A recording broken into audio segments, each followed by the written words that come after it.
Et Nihao et bienvenue sur Skiphone.fr, un guide Shenzhen pour ce nouveau test de la semaine pour Skiphone.fr, la boutique des GSM chinois.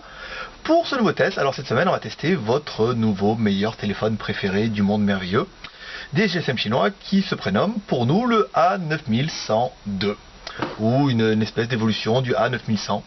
Alors en fait les noms, c'est pas le même fabricant, c'est pas du tout la même famille, mais le nom il est nommé comme ça, 102, donc forcément c'est 9102, car reprenant les traits du bien nommé Galaxy S 9100. Donc en fait celui-là ça va être vraiment encore le nouveau meilleur téléphone de la semaine, hein. Là je pense que il nous a mis un petit peu d'accord, mais c'est surtout le téléphone que vous ne pourrez pas acheter parce que pour l'instant ce n'est que un prototype et qui est pour nous pas encore bien abouti, ne serait-ce qu'au niveau du logiciel qui est encore en anglais ou en chinois, et encore quelques petites choses à mon avis qui sont à corriger et que vous trouverez bientôt en vente dans la boutique une fois qu'il sera fonctionnel. Donc le téléphone il se présente comme un S2, comme toujours, comme un petit peu vous avez pu voir avec le HDC. Je vous mets un petit peu le HDC tout de suite, voilà, pour que vous compreniez un peu, qu'on soit vraiment d'accord. À droite le 9102, à gauche le HDC. Alors le HDC c'était vraiment ce qui se faisait de mieux, hein, pour nous, c'était vraiment la classe. Et là il est clair que le 9102 lui met une petite claque quand même, hein, au niveau de l'épaisseur, au niveau du design. On verra ça juste après. Donc deux emplacements carte SIM, une ici, une en haut. Alors, on ne me demandez pas pourquoi ils ont été nous mettre les deux cartes SIM. Enfin si, on va vous expliquer pourquoi, parce qu'en fait on le sait. En fait, là en fait vous avez une carte SIM classique et là vous avez une micro. Un peu style format iPhone, ça veut dire que vous avez une micro SIM. En fait c'est une SIM qui est découpée qu'on met ici, donc vous pourrez vraiment mettre l'une ou l'autre, ou les deux, ou alors si vous voulez mettre deux SIM normales, il faudra, vous pourrez pas. Vous pourrez mettre deux mini avec un adaptateur ou l'autre, la micro SD, la batterie en fait qui est ici, qui est copier-coller de la batterie du HD2 et copier-coller du Galaxy S2. Exactement, ça veut dire que vous pourrez mettre des batteries d'origine dessus. Donc le cache est pas terrible, mais bon, il a le mérite d'être comme sur le Samsung. C'est-à-dire que bon moi je kiffe pas, mais on va mettre comme ça. Voilà. La présentation sur le côté, j'ai vraiment mal mis là. Je vais le refaire. Voilà. Ça clique, ça craque, mais ça fonctionne. Sur le côté, bouton volume plus moins. Sur le côté, on dirait une espèce de truc monté un dragon. Sur le haut, une jack. Côté droit, mise en route, avec le cache qui est mal mis. Ça c'est vraiment... c'est pas génial, hein. Il va vraiment falloir bricoler un petit peu pour que ça se ferme bien, une bonne fois pour toutes. Ah bah voilà, en le faisant comme quoi. Et sous le dessous, une connectique en micro USB, format comme tous les téléphones, et une prise et le micro. Simplement. Mise en route, donc pas par le bouton Home, comme vous aurez pu voir, parce qu'en fait par réflexe j'ai toujours tendance à appuyer dessus. Mise en route sur le côté. Lumière, nickel. Donc en fait la présentation, donc on a un écran de verrouillage qui est assez particulier. Vous avez vu, il faut quand même le descendre un peu sur le bas. C'est assez sympa, assez différent. On a un écran, donc là on a du 4 pouces 3, très réactif, l'appareil marche vraiment bien, on est vraiment digne du HDC. Donc nous on a testé un petit peu, bien sûr, la vidéo, les musiques. Voilà.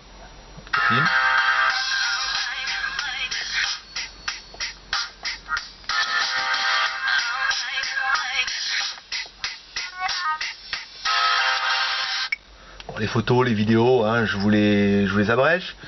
Petit détail qu'on a vu. Alors au niveau de la portabilité, au niveau du 3G, nous on a vu ça parce que du coup on a repris les essais, on ne comprenait pas pourquoi pas mal de membres n'y arrivaient pas, alors que ça paraissait pas ultra compliqué. Quand vous allez en fait dans le management des cartes SIM, il vous faut activer la carte SIM, forcément ici. 2, donc là pour vous, gros cas Free Mobile, la data connexion, donc il vous faut bien vérifier qu'on a bien, donc là pour vous Free Mobile, ici, et pour avoir la portabilité du 3G, parce qu'en fait là le téléphone est en 3G mais ne fonctionne pas en 3G, il faut aller dans le roaming. Voilà. Dans le roaming vous mettez le data roaming, donc il va vous demander si vous êtes sûr que vous voulez la portabilité du roaming, là vous mettez oui, tac, et là votre téléphone maintenant il est vraiment 3G, donc ça affiche 3G, et vous avez vraiment là la portabilité au niveau du navigateur qu'on devrait retrouver, où c'est qu'ils l'ont mis là-dessus. Tac. Donc là en fait voilà. Donc là on a vraiment un téléphone 100% chinois. C'est-à-dire que les menus sont pour nous en anglais, avec quand même une petite sauce en chinois. Voilà, donc on va regarder les informations légales, c'est pas là. La version d'information, donc le téléphone c'est bien 102 comme on l'a dit, il tourne bien en 2.3.4, la version du noyau, ça c'est bon. Petit détail sur lequel on va revenir au niveau du GPS. Alors pour nous en fait c'est fini, on vous parlera plus de GPS.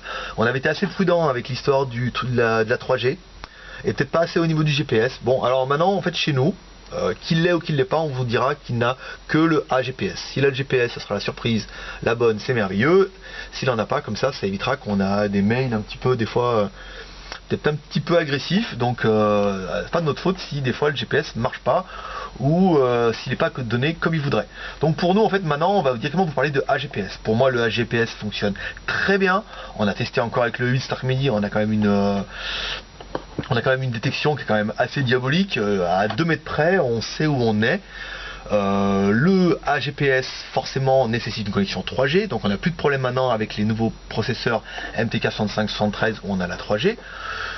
Donc le GPS n'a pas vraiment raison d'être, parce que le AGPS il détecte en 3 coups de peau, il vous suffit de le mettre en route et il vous trouve, alors que le GPS il faut laisser le temps de trouver. Et si vous voulez vraiment un téléphone avec GPS, bah, on va dire vous achetez soit un Galaxy S2 à 500 €, ou alors vous achetez un GPS TomTom, ça vaut 50 € en magasin, et vous pourrez après naviguer dans la voiture. Donc voilà, donc maintenant pour nous en fait on n'a plus que le AGPS, donc celui-là il a bien le AGPS. Dans cette menu de base qui n'est pas pour nous un modèle définitif, on n'a pas Google Maps, on a une espèce de chose qui s'appelle AMAP. Donc après pourquoi pas, voilà, vous avez vu, alors là avec le AGPS forcément on a activé tout, ça marche super bien, on a une précision qui est royale. On a mis la carte SIM 3G bien sûr, maintenant c'est ce qu'on fait, on va vous mettre directement la carte SIM. On va attendre qu'ils rafraîchissent la page. Qui veut bien. 3G chinoise, Etienne vous a fait un article, hein, c'est la 3G la plus lente du monde. Donc là ça le prouve bien. On va élargir un peu. Voilà, donc voilà, nous on est bien ici. Hein, la ligne de métro, Huanchambe. Oh, mais vous voyez rien en fait. Alors, on va se mettre comme ça. Huanchambe c'est ici.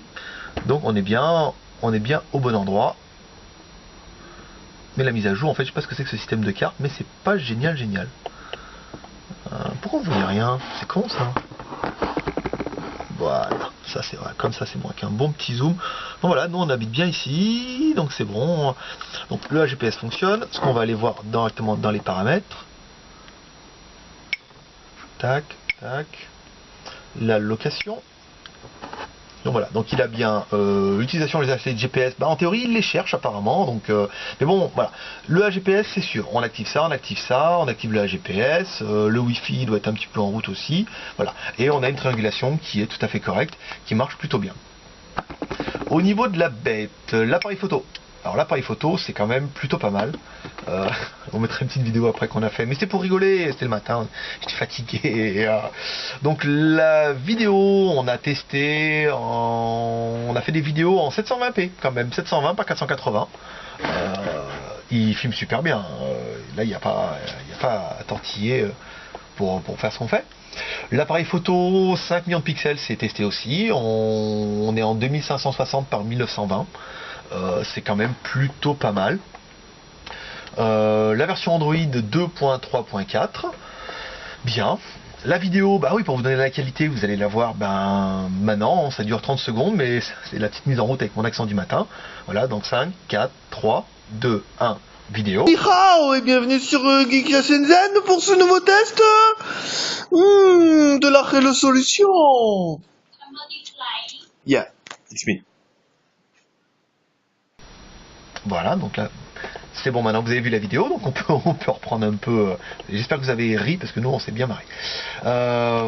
Donc voilà, pour ce petit tour d'horizon de ce téléphone, qui n'est pas en vente, qui sera en vente, nous on l'espère, mercredi. Peut-être qu'on vous le retestera quand il arrivera dans sa version finale en français. Le prix, eh ben le prix, comment vous dire, on peut pas, on nous a pas donné un prix définitif. Je vais vous dire, il va coûter, on va dire, moins cher que le HDC. ou le même prix avec 16 Go en plus. Voilà, donc c'est vraiment, il va être quand même moins cher, plus fin, aux capacités à mon avis identiques. Peut-être que celui-là a le GPS, mais en fait comme vu que ça marche pas et que on est en train de batailler pour essayer de trouver une solution, on préfère que celui-là ne l'ait pas. Au moins il n'y a que le GPS, ça vous fera un souci en moins. L'appareil est super beau, bon, même si derrière il est marqué 8 millions de pixels alors qu'il en fait 5, et celui-là il est marqué 5 alors que maintenant il en fait 8, on passera à ce détail là. L'appareil il est super beau quoi, il marche super bien et donc il fait moins de 200 €, facile, voire vachement moins que 200 €. Et voilà ce petit tour d'horizon pour ce A9102 dans la boutique mercredi on l'espère. On vous fera un petit post mardi ou mercredi, quand on l'aura en français, on vous fera une petite vidéo qui reprendra un peu toutes les bêtises que je viens de vous dire là. Et moi je vous dis à bientôt sur siphon.fr, un guide à Shenzhen, et puis suivez l'actualité parce que c'est chez nous que ça se passe. À bientôt.